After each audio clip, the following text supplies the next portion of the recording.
Hey everyone, welcome back with another session of social studies. I hope you all are doing well. So today we start a new chapter, that is the birth of the United Nations. Okay. Now, before we talk about the United Nations, let's recapitulate some previous things. That is, as we know, the Industrial Revolution. The Industrial Revolution helped the European countries to become rich. Now, factories produced goods in large quantities, but somehow it could not be completely sold out in the EU. Now, the European countries, they found markets in Asia and Africa, and they required large amount of raw materials for their industries. Now, Europeans also found the raw materials in the continents of Asia and Africa. And as a result, a competition arose among them for establishing the market and sourcing the raw materials. Now, countries such as like England, France, Germany, Spain, Portugal, Holland, and Italy, they became the most influential nations in Europe. And these countries, they became jealous of each other, and wars raged among them for enlarging their empires and territories. Now, if you see, the 20th century witnessed two most devastating world wars. The First World War was fought during 1914 to 1918. Alright, and which countries participated in that? Like, on one side, it was Central Powers versus the Allied Powers. Now, under Central Powers, it was like Germany, Austria, Hungary, Bulgaria, and the Ottoman Empire.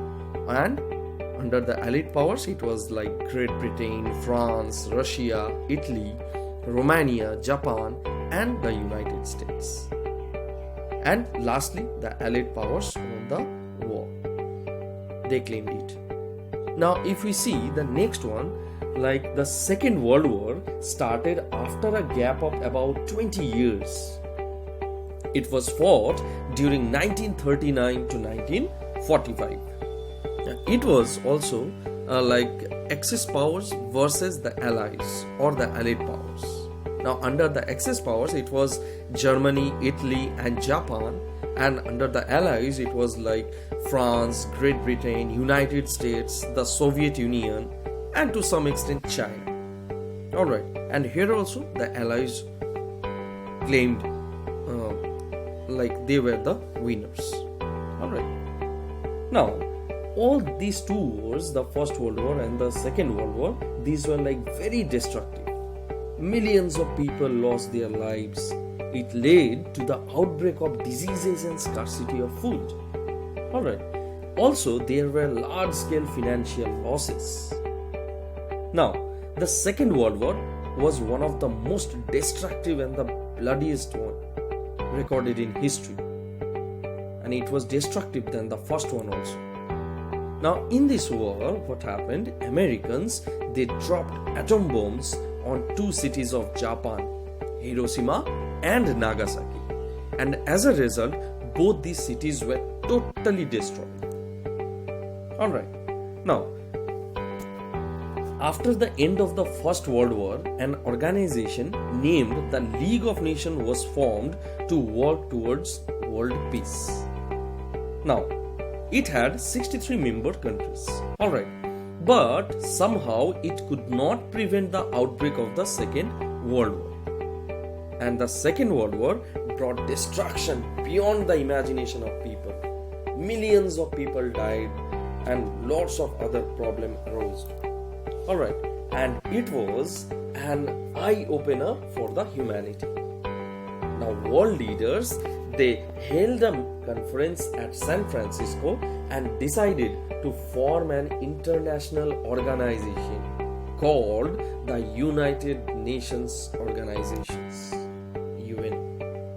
Alright, now finally the United Nations was born on 24th of October 1945. Okay, and it was made like as a replacement for the ineffective League of Nations. Alright, now when UNO was set up, a set of rules and regulations were also signed by the member nations.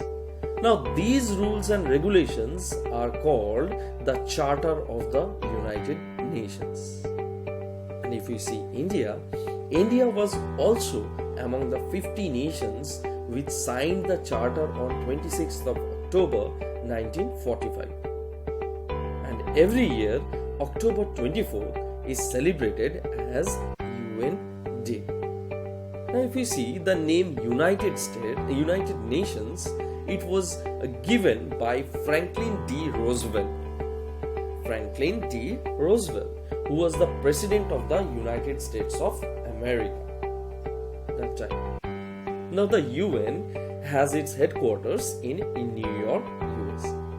And if we see today, UN has more than 190 members. Okay, so that's all we have in this session.